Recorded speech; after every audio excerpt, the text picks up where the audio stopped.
More missions. The LDS Church announced 58 new places to serve around the world. Find out which countries will see more black tags. Crime drop. The numbers are in and down big time from last year.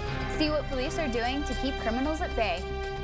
And frontrunner funeral. Family and friends remember the BYU custodian killed in a train accident. I'm Kristen Firmage. And I'm Karen Sullivan. It's February 25th, and in Utah, it's 12 o'clock. From KBYU and the BYU Department of Communications.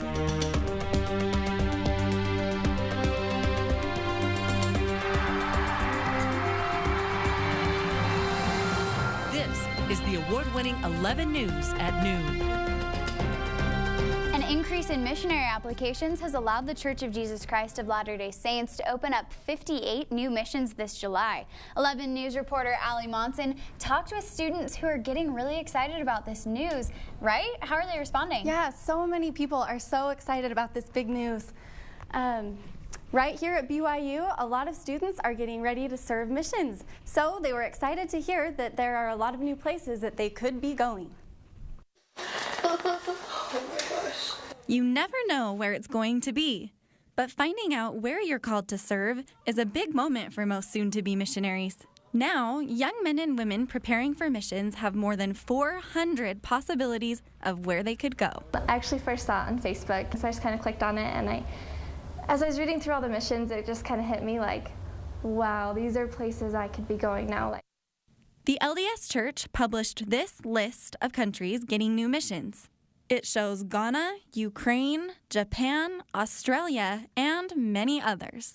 Church leaders say that ever since last General Conference, when President Thomas S. Monson announced the age change, missionary applications have gone up by 500%. We see more coming to the temple. We see wonderful young men and young women with faith and devotion to the church coming to prepare themselves through the temple to go on their mission. So it does make a lot of sense. It seems like really an incredible, tremendous increase. Just yesterday, we had 13 young sisters that were 19 coming to go on their missions. And even here in Utah, we have a new mission opening up. It will be in East Salt Lake City. Wow. So are there any countries that are going to have missions that didn't have them before?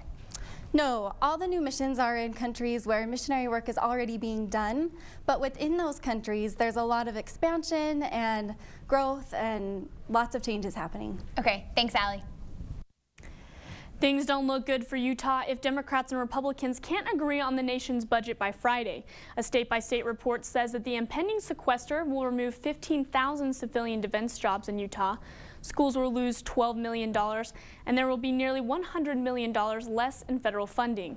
Lawmakers are in Washington today to try to reshape the budget. New statistics show crime is down in Provo by an impressive 13% over last year, something police say they haven't seen in a while. 11 News reporter Roger Sanchez tells us what the Provo Police Department says brings this big drop. The Provo Police stays ahead of crime by identifying the top 3 hotspots in the city. Analysts identify them by using data based on calls they get from their biggest crimes, including vehicle, bike theft, as well as burglary. Years ago, basically what we would do is we'd come to work, we'd get in our patrol cars and we'd drive around and we would respond to calls.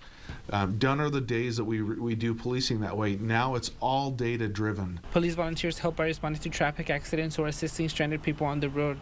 That frees up officers to respond to more serious crimes. They also hold a bi-weekly meeting to address crime trends and resource deployments.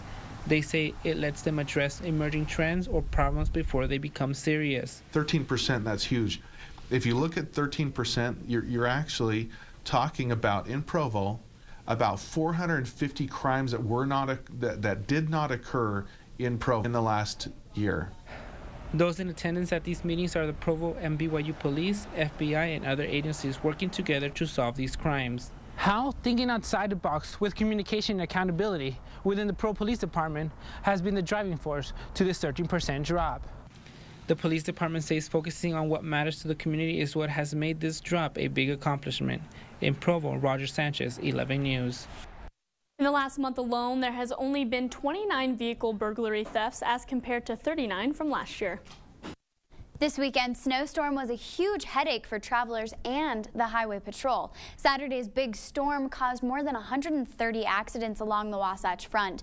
The Utah Highway Patrol says that 7 of those accidents resulted in injuries. A driver also hit a UHP trooper who was in his vehicle, making it the 16th hit trooper this year.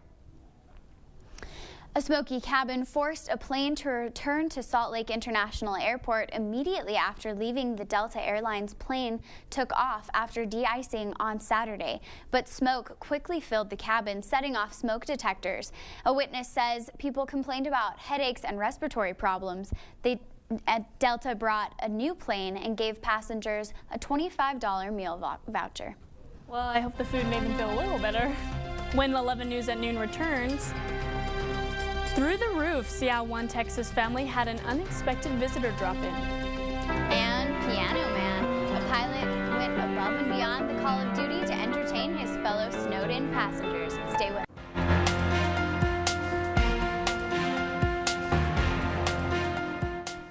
A car lands on top of a roof in Texas. Retailers selling medical marijuana may have to pay higher taxes, and a pilot in Missouri entertains passengers by tickling the ivories. Here's your look at news from across the nation. No injuries after a bizarre accident that landed a Houston area driver and his car on top of a roof. Police say the SUV was driving up to 90 miles per hour before it went off the road, skyrocketed into the air, hit one house, and landed upside down on another. Police are investigating whether alcohol was a factor. Medical marijuana retailers will have to face some high taxes because of a new IRS ruling. In some cases, as high as 75%. The IRS says they will now enforce a 1982 law which says that shops cannot deduct expenses like rent and payroll. Marijuana retailers are urging Congress to make changes to the law. 18 states now allow medical marijuana. And a United Express pilot became a hit entertainer at the St. Louis International Airport. Captain Billy Hawk took to the piano to try to keep spirits high for stranded travelers. He played a selection of music that he wrote and did it for more than 3 hours. Hawk and 1,700 other people were stuck in St. Louis because of a snow and sleet. And that's your look at news from across the nation. Kristen? BYU added a name of a fallen soldier and former BYU student to the university's Wall of Honor. Army Captain Scott Patrick Pace died last June in a helicopter attack in Afghanistan. Lieutenant Colonel Landy Dunham and Emeritus LDS General Authority Lance B. Wickman both spoke at the memorial for Captain Pace. Pace got into the BYU MBA program and was supposed to enter last semester. The man killed in a front-runner bicycle accident is now in his final resting place. 11 News reporter John Hansen tells us how family members and friends gathered to honor Douglas Crow.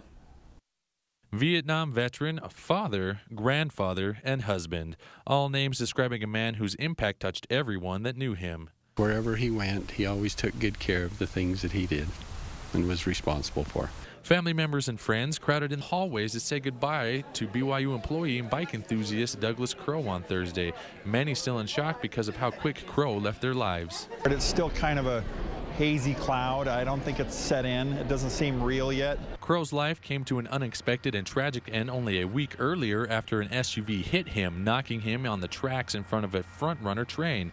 But instead of focusing on the tragedy of his death, the family celebrated his life. There's not a person that had a bigger heart than Doug.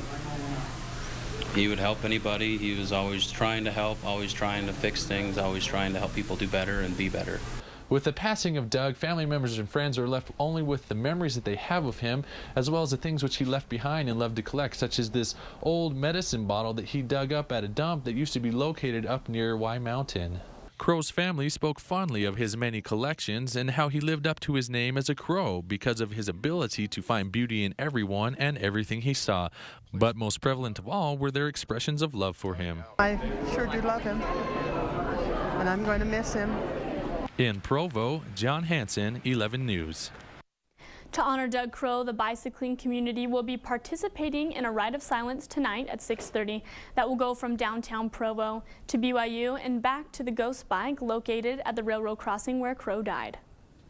The driver of the SUV that hit Crow not only faces negligent homicide charges, but could be looking at deportation as well. Federal authorities have placed an immigration hold on 49-year-old Maria Fregoso Avina. They say she did not have proper documentation and was using a fake driver's license. Police say Fregoso Avina couldn't see Crow because her windshield was covered with ice. Well, we did get that snow that Brenna promised us over the weekend. We did, and now, Brenna, there's sun. Do we get it? You know what, it is really sunny today and not quite sandal weather yet, but you will need some snow boots later on this week. I'll show you some dangerous weather video also from around the country right after the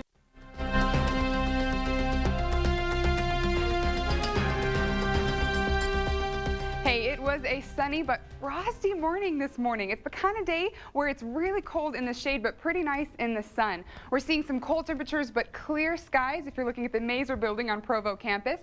Temperatures today are pretty low, pretty average humidity, 12 degrees in Provo. Average humidity and 5 miles per hour speed at the Provo airport. That's not bad, but that bright sun will be so nice. But just for a couple more hours, we are expecting to see some accumulating clouds as the day goes on and maybe even some snow tonight as a storm system blows over our state. 21 degrees will be the low tonight and an 80% chance of snow after midnight. We could wake up to a ½ an inch here in Provo, maybe an inch to 2 inches in the northern part of the Wasatch Front, Salt Lake, Brigham City, Ogden area. But hey, take a look at this. You're not going to believe this. This is video out of Amarillo, Texas, where they're having a huge snowstorm right now. You can just see this wind blowing those trees. I feel like I'm being blown off camera. That's 35 inches of snow. That's 2.9 feet in Amarillo, Texas. They're also going to see some more snow as the week goes on. We'll keep you updated on that. There's some serious weather advisories that are in effect across the country. Let's start in Utah. TAN is just a weather, like hazardous weather outlook.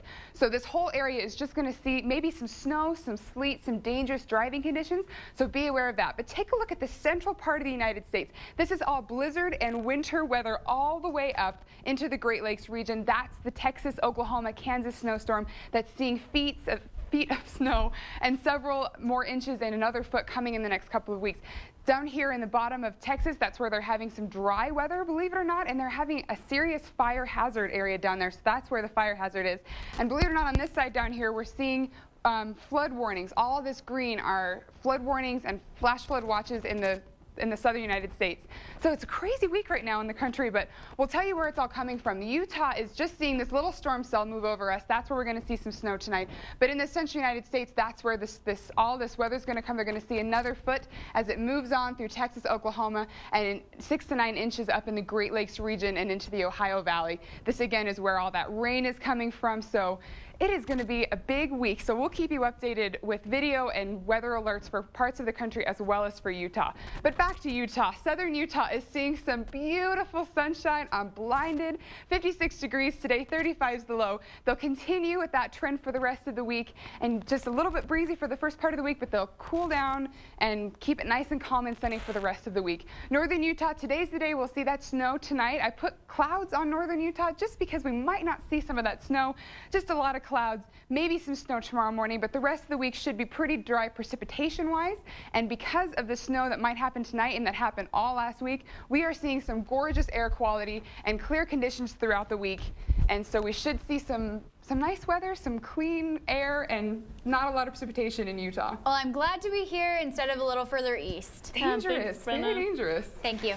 So, Danny, please tell me we can start talking about baseball because it's the only sport I actually watch. Springtime. Yes, you're in luck, Kristen. Baseball is back, and we have some good news about the team.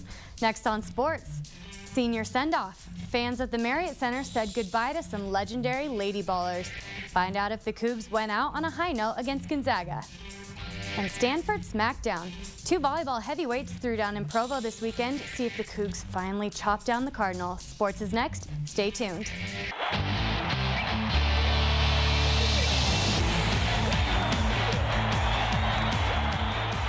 The women's basketball team said sayonara to the seniors on Saturday, unfortunately with a loss against Gonzaga. Haley Steed waved goodbye to her Marriott Center career with 14 points and 9 assists. A typical good game for the seasoned vet. That's 6 seasons to be exact. Senior Kaylani Unga, mother of 2 and wife to former BYU football player Harvey Unga, had 7 points and 3 rebounds to end her home career. The real star of this game, however, was Jennifer Hampson, whose presence in the paint kept the Cougars in the game the first half. The second half started with the Cougs only trailing by 5, and the battle marched on. 2 after 2 for Hampson added up to 20 points in the game, but not even this crowd's wicked dance moves could keep the Bulldogs from winning. The game ended with a 66-55 win for Gonzaga. Number 2, BYU men's volleyball got the mental and physical victory over Stanford this weekend, ending a 6-match losing streak with the Cardinal. It took the Cougs 5 sets to finally do Stanford in, which doesn't really make me like the color red any better. Ben Patch led the team with a career-high 26 kills, and as usual, Taylor Sander was right up there with 25 of his own. After a back-and-forth fight, the 5th set was the fateful deciding factor. BYU took an early lead thanks to sick moves from Sander and Rivera. The teams eventually tied at 10, but the Cougar kills are what ended up killing the Cardinal, pushing ahead to the 2-3 victory. Some bad news for Ute fans. Former Utah defensive tackle star Lotulelei is done at the NFL Combine after his physical turned up a heart condition that requires more testing before he can work out again. Most college football analysts project the former Ute to go in the top 5 of this year's NFL draft. Lotulelei says he plans to participate in Utah's Pro Day on March 20th. I feel really bad for Star, but sorry, Utah. In other news, BYU's own Ziggy Ansah ran a 4.62 40 at the Combine today, which is nothing short of exceptional for a D-end. Go Ziggy. The baseball team's 3-5 record isn't too pretty, but their win over number 2 Louisiana State sure was. The Cougars tamed the Tigers, beating them 9-4 in Baton Rouge on Saturday. I guess you could say head coach Mike Littlewood is pleased, claiming his men played a near-perfect game to get their first win over a ranked team since 2011. We all owe a big thanks to men's tennis team for tying up the Deseret First duel with their win over Utah on Saturday. The 45th ranked Cougar team beat our best buddies up north for the 4th straight time. This almost makes up for them beating us in football. Almost. The Cougs take this match 5-2. Let's show our gratitude by going to their next home game on March 9th. The swim team's season ended on a high-ish note, with the men placing 3rd and the women 2nd at the Mountain Pacific Sports Federation Championships this weekend. Coach John Brooks says he's proud of the way his team performed, despite the men coughing up the lead on the final day. This meet wraps up the seniors' swimming careers. I hope their hair becomes ungreen very soon. But you know what green hair means? Summertime. I'm hoping. I'm so tired of this cold weather, but I am sad to see basketball go. Yeah. I'm loving those winter sports. True. Definitely. Thanks, Dane. Still to come at 11 News at noon. Hollywood Hardware. See who brought home the gold at last night's Academy Awards and who had a nice trip. We'll be right back. We have some breaking news. Search and rescue teams are currently working to rescue a snowboarder in Little Cottonwood Canyon. Officials say that 23-year-old male was snowboarding in the backcountry this morning when he hit a rock. Police say the man is seriously injured and unable to move. Right now, the crews are waiting for a medical helicopter to arrive at the canyon. Well, Hollywood hosted the 85th Academy Awards last night, a celebration filled with glamorous stars, music, and fierce competition. Paul Verkaman has a recap on some of the night's biggest winners. On Hollywood's biggest night, even first-time Oscar host Seth MacFarlane seemed a bit starstruck. You guys have made some beautiful, some inspiring movies. I made Ted. To present the biggest award of the night, First Lady Michelle Obama made a live appearance from the White House. And the Oscar goes to Argo. The film set during the Iranian hostage crisis was also recognized for editing an adapted screenplay. I thank everyone in the movie, on the movie, worked on the movie, did anything with this movie gets thanked. I want to thank Canada. I want to thank our friends in Iran. Les Miserables also won 3 Oscars, including Best Supporting Actress Anne Hathaway. It came true. Adele performed Skyfall, which won for Best Song. Life of Pi took home 4 Oscars, the most of any film, including Best Director for Ang Lee. Thank you, movie god. Daniel Day-Lewis became the first person to win 3 times in the leading actor category this year for Lincoln. Since we got married 16 years ago, my wife Rebecca has lived with some very strange men. Twitter lit up after Jennifer Lawrence tripped over her dress on her way to accept the award for Best Actress in Silver Linings Playbook. You guys are just standing up because you feel bad that I fell, and that's really embarrassing, but thank you. Quentin Tarantino's Django Unchained took home 2 Oscars for original screenplay and supporting actor Christoph Waltz. Well, Daniel Day-Lewis with 3 Oscars. Is that something we call an Oscar hat trick? I don't know. That's very fun. Definitely. My favorite part, though, definitely the dresses. Oh, Dresses. my gosh. My 2 favorite things, dresses and basketball. I love the performances. Adele said that her dress weighed like 20 pounds and she was still able to just belt. Oh, wow. I think we all so sound like Adele in the shower, right? Like, I don't know. That's what I sound like.